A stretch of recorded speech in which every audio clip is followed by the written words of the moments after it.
The medical information included in this podcast is provided as an educational resource only. Please consult your healthcare provider before making any healthcare decisions. We have moved the pendulum of Fabry's disease from being a terrible, untreatable disease to now a condition that can be diagnosed, be treated very effectively, and patients are now living with Fabry's disease rather than dying from Fabry's disease. Today, I have the privilege of welcoming Dr. Gavin Oudit, a distinguished professor, staff cardiologist, and clinician scientist at the University of Alberta. With his expertise in heart failure, cardiomyopathies, and the impact of COVID-19 on the cardiovascular system, Dr. Oudit's insights promise to shed light on the intricate relationship between Fabry disease and cardiac health. Hi, Dr. Oudit. Hi, Julia. Good morning.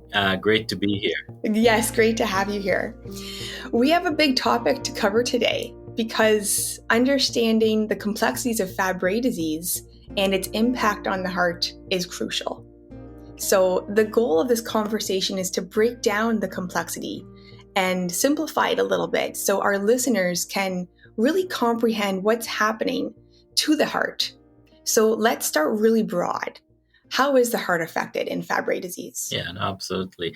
So Fabry's disease is a metabolic disorder due to a genetic change that leads to accumulation of a particular molecule, a sphingolipid, that accumulates in the lysosomes. So these are intracellular storage granules that process these things in cells. And so because of this genetic change, this lipid accumulates in these lysosomes in cells. And so it affects many different types of cells in the body, but the cardiovascular system is particularly affected. In fact, the blood vessels, the inner lining of blood vessels, the endothelial cells, are the earliest cells to be affected with Fabry's disease. So it starts off initially as a vascular endothelial disease, and then it progresses into multi-organ involvement. And the heart is one of the key organs that is affected with Fabry's disease. Over the last few decades, heart disease has now become the number one cause of mortality in patients with Fabry's disease because we have become better at managing some of the other manifestations.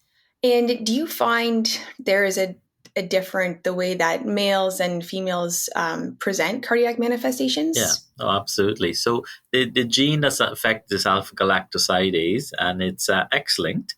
So women have two copies of that gene. Men have only one copy because men have an X and Y. Women have two X's. So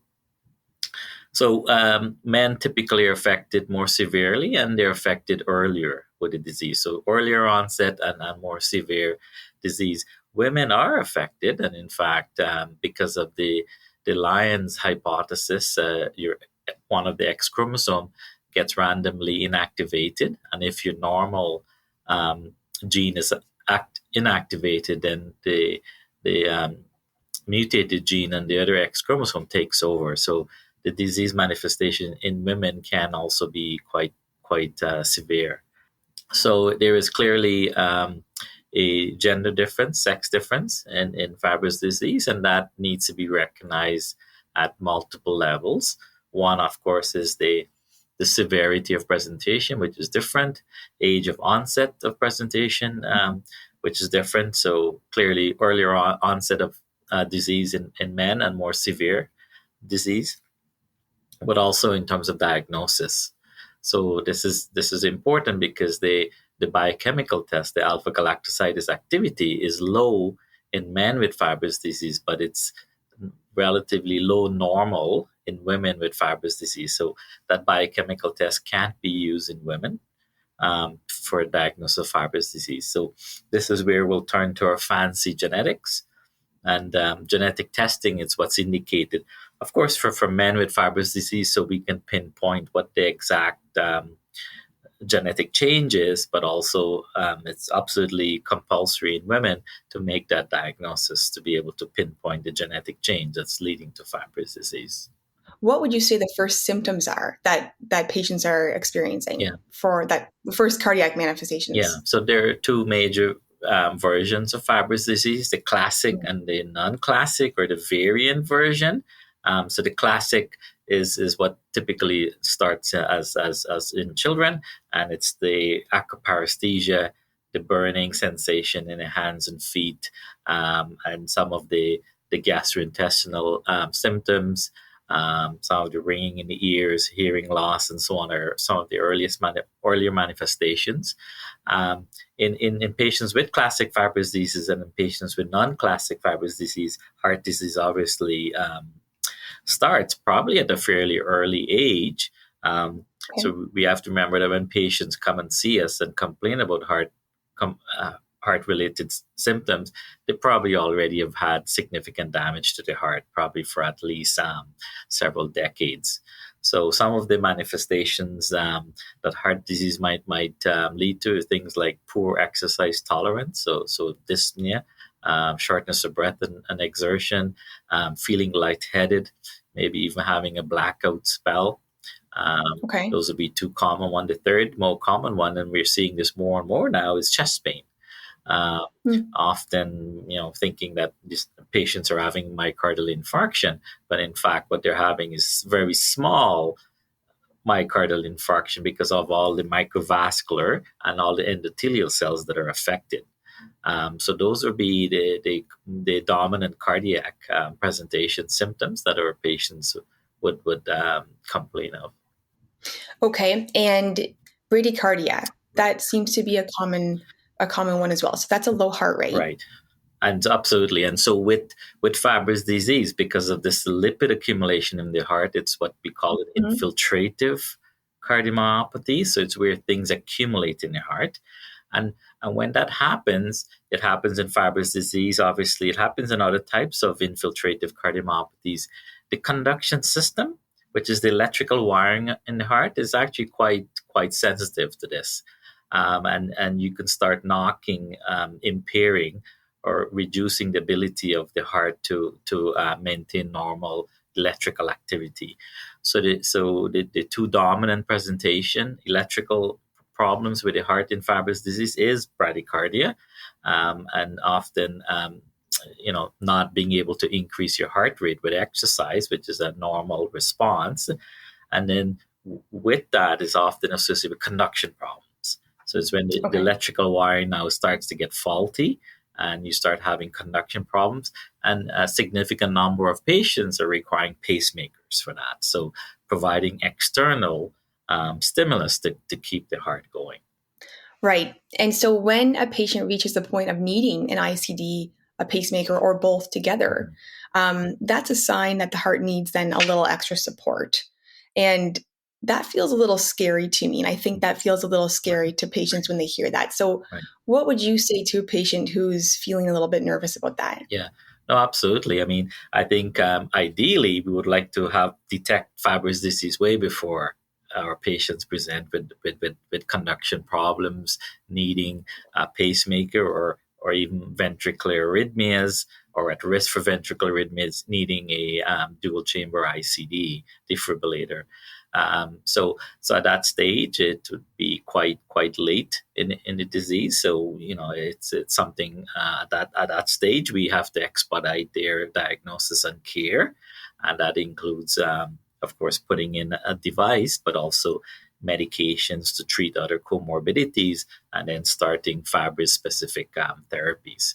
So I think for Fabry's disease, but for other types of cardiomyopathies, the earlier you make the diagnosis, the earlier you can start intervention, including controlling risk factors, but also implementing specific therapies for the various types of cardiomyopathies, the better off patients are.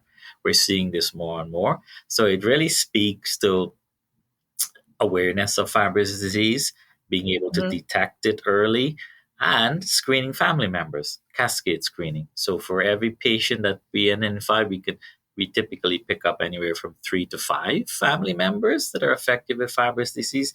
This really goes for all genetic disorders affecting the heart. So I think just that awareness and being able to think about Fabry's disease, and making an early diagnosis is so important.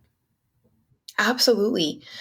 Because if you were someone who was reaching the point of needing a pacemaker or ICD, is it better to, wait a little bit I guess is it you placing more burden on the heart Right. by waiting that out, or is that what are your thoughts on that if a patient's reaching that point? Yeah, no, absolutely. I think if you're at a point of needing a pacemaker or an ICD, you clearly have fairly advanced heart disease.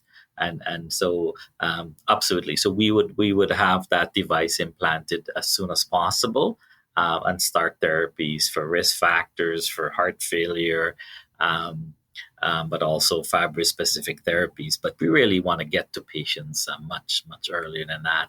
The fact that if you're presenting at a point where you're needing a pacemaker, you would have had Fabry's disease for at least several decades, I would think, before we actually saw a patient last year that presented in the 60s with presyncope and very advanced conduction disease and needed a pacemaker.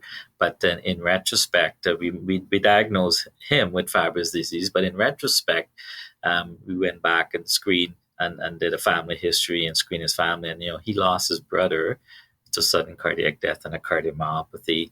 And his aunt has now been diagnosed with a cardiomyopathy from Fabry's disease. So very unfortunate case. He has family members across Canada, and obviously have lost a few family members to Fabry's disease due to this delay in presentation. And he actually presented with severe conduction disease and a blackout spell, and needed an urgent pacemaker. We started therapies, including Fabry-specific therapy, but clearly he was very, very late in his presentation. Yeah, and as far as screening, we obviously have a lot of cardiac tests that we do. So our Holter monitor, EKG, echo, and an MRI. Yes. And that doing those tests and having those and keeping up with those tests, we actually just did a great podcast with Kay Lemoyne about why we have so many tests and why they're so important. Right. Can you briefly speak about the cardiac tests that we do and what you're looking for? Absolutely. So when we assess the heart, there are really for Fabry's disease, there are two major things we want to look at: the electrical activity and then the pumping mechanical activity. The electrical activity is your 12-lead ECG, your Holter monitor. So they will tell you about conduction problems, low heart rate, bradyarrhythmias, tachyarrhythmias. So those are critical for any type of heart disease. The other piece is how the heart is working, what's going on with the muscle and how the heart is working. And so echocardiogram is important because it's so widely available and it does give you useful insight into structure and function. But the test that's most helpful in terms of assessing heart structure and function is a cardiac MRI. Cardiac MRI is available in a lot of cardiac centers, often the specialized centers, but it can be limited. So that's a challenge. But a cardiac MRI will tell us about the muscle thickness, how well it's working, fibrosis, which is one of the manifestations of Fabry's disease, and it's often linked to conduction disease because fibrosis are basically these blocks, these insulator blocks that gets deposited into the heart, and therefore electrical activity doesn't work well.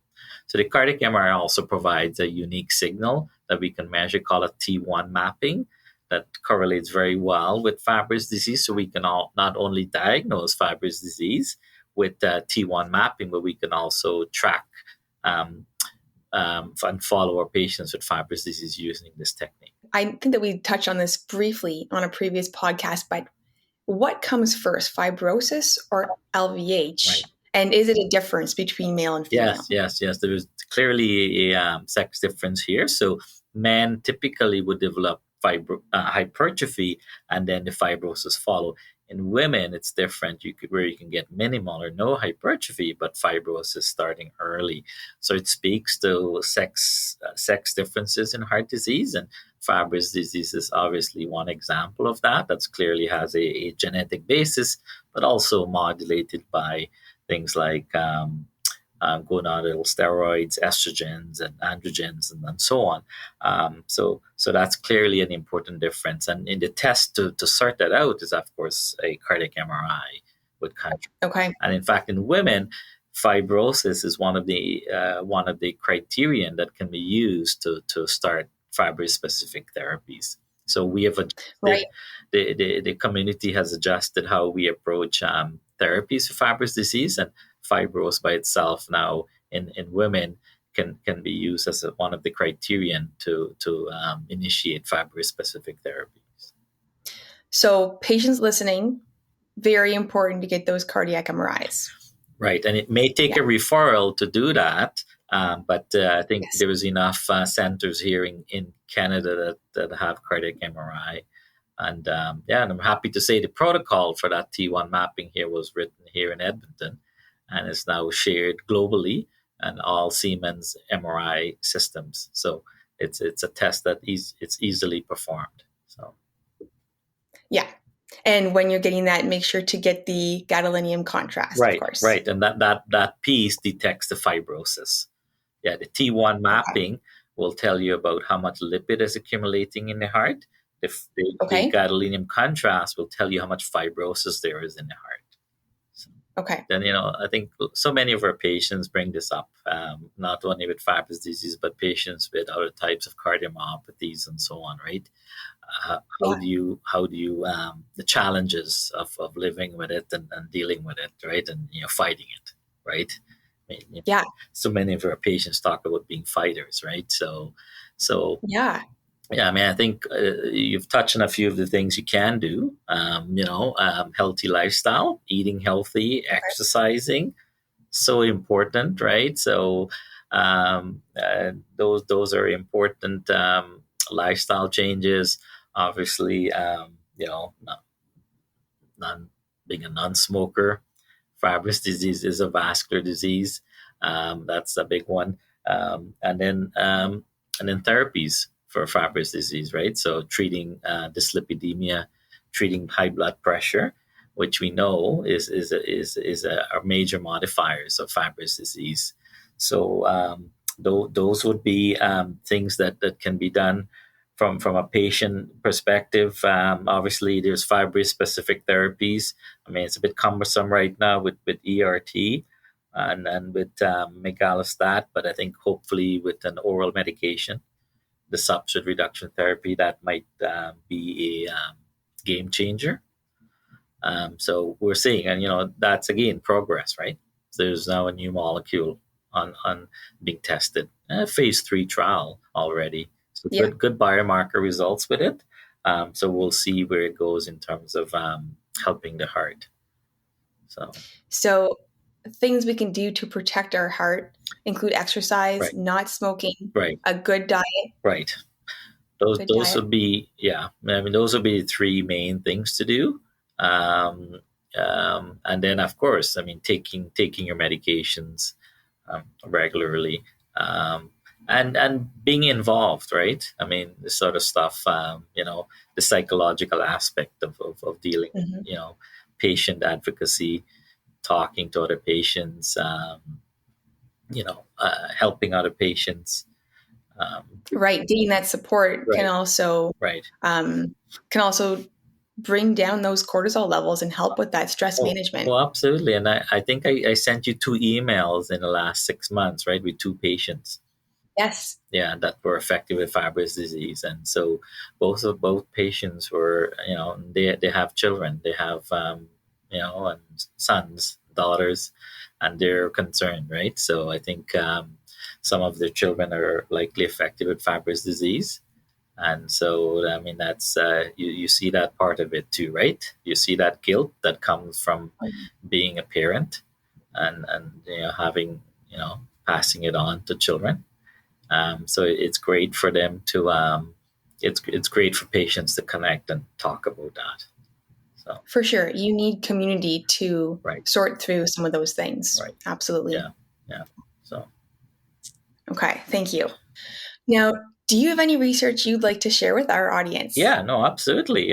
So thanks to all our patients' involvement with our in our clinics, but also being part of our research program, we're doing a lot of exciting things, and a lot of this we have published on. But our ongoing effort is what something we've talked about, the importance of screening for Fabry disease, the so importance of early diagnosis and changing the trajectory of the disease with early diagnosis. So we are looking at screening in patients with undiagnosed LVH, and we have picked up 3 patients so far with Fabry disease as part of our screening protocol, where we continue to do this. And so basically, the prevalence of this from our study and in combination with other studies, about 1 to 2% of patients with LVH, concentric LVH in particular, would have Fabry disease. So that's a significant percentage of patients, and then of course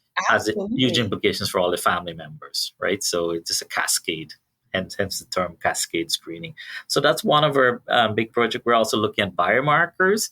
We talked about early things that can change in the heart that we can pick up with a blood sample to be able to guide us to assess heart disease a bit better and to be able to follow and treat things a bit more appropriately.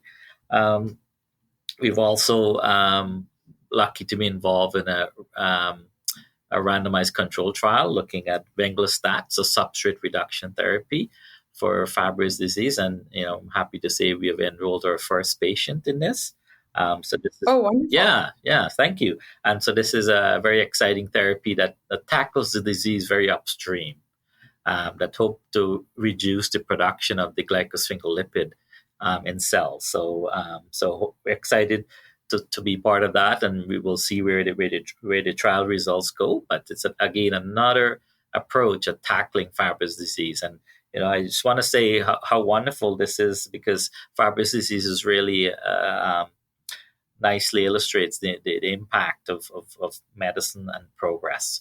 Right, 4 or 5 decades ago, we really had no therapies, and now we have enzyme replacement therapy, chaperone therapy, and possibly substrate reduction therapy. So, in addition to all the other types of things we do, like device therapies, controlling risk factors, and so on. So it's a very exciting time for Fabry disease. There's been lots of progress, and it's a great honor to be seeing our patients and to be able to take care of our patients. So it's been a great relationship, not only to understand Fabry disease and to treat our patients, but also to make progress.